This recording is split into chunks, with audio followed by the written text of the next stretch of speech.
രാജ്യത്തിന് തന്നെ മാതൃകയായി പട്ടാമ്പി മണ്ഡലത്തിൽ നടപ്പാക്കുന്ന മാനസമിത്ര പദ്ധതിയുടെ ഭാഗമായി സംഘടിപ്പിച്ച ട്രെയിനിങ് ഓഫ് ട്രെയിനേഴ്സ് ദ്വിദിന ശില്പശാല സമാപിച്ചു.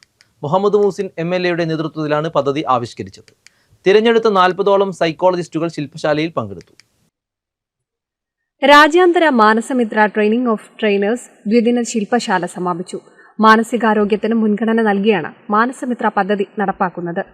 പട്ടാമ്പി മണ്ഡലത്തിൽ നിന്നും പരിസര ജില്ലകളിൽ നിന്നുമായി തിരഞ്ഞെടുത്ത 40ഓളം സൈക്കോളജിസ്റ്റുകളാണ് ഈ ശില്പശാലയിൽ പങ്കെടുത്തത്. കൂടി പരിഗണിച്ചുകൊണ്ട് നമ്മളൊരു മോഡലാക്കിയിട്ട് ഒരു പ്രോജക്റ്റ് തയ്യാറാക്കി മുന്നോട്ട് പോവുകയാണ്.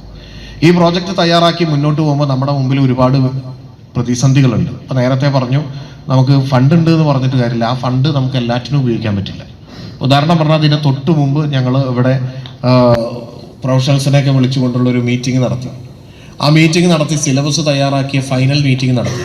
അതിൽ വന്ന ആളുകൾക്കുള്ള പൈസ മാത്രമാണ് കൊടുത്തത്. പരിപാടിയുടെ പൈസ ഞാൻ കയ്യിലെടുത്ത് കൊടുക്കുകയത്.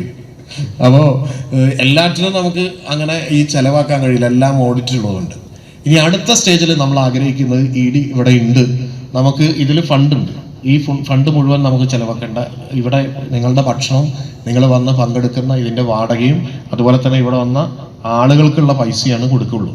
ഇവിടെ വന്ന ടീച്ചേഴ്സിനുള്ള പൈസയും ബാക്കി അനുബന്ധമായി നമ്മൾ നടത്തിയ പരിപാടികൾക്കൊക്കെയുള്ള മറ്റുള്ള പൈസകളോ അല്ലെങ്കിൽ സ്വാതന്ത്ര്യം കൂടിയത് അതൊന്നും അതിലില്ല. രണ്ടാം ദിവസത്തിൽ മാനസികാരോഗ്യ മേഖലയിൽ പ്രവർത്തിക്കുന്ന ഇന്ത്യയിലെ തന്നെ ഏറ്റവും വലിയ സ്ഥാപനമായ ഇംഹാൻസിൽ നിന്നും Sonu S Dev school of philosophy, psychology and scientific heritage, Chinmaya വിശ്വവിദ്യാപീഠത്തിലെ അസിസ്റ്റന്റ് പ്രൊഫസർമാരായ ഡോക്ടർ ഷാരോൺ, ഡോക്ടർ അനുപമ എന്നിവരുടെ ക്ലാസുകൾ ശ്രദ്ധേയമായി. Scole Kerala director doctor Jinesh Kumar, NP Ramadas എന്നിവരും പങ്കെടുത്തു. വിദ്യാർത്ഥികളിൽ അധികരിച്ചു വരുന്ന ഉത്കണ്ഠ, വിഷാദം, ആത്മഹത്യ പ്രവണത, സോഷ്യൽ മീഡിയ അഡിക്ഷൻ തുടങ്ങിയ നിരവധിയായ പ്രശ്നങ്ങൾക്ക് പരിഹാരം നിർദ്ദേശിക്കുന്നതിനും അവർക്ക് ജീവിതത്തിലെ ശരിയായ ദിശയ്ക്കുള്ള വഴികാട്ടിയാവാനും കഴിയുന്ന വളണ്ടിയർമാരെ സൃഷ്ടിക്കുക എന്നുള്ളതാണ് ഈ ദ്വിദിന ശില്പശാല കൊണ്ട് ലക്ഷ്യം വെക്കുന്നത്. NCV news, Thrithala.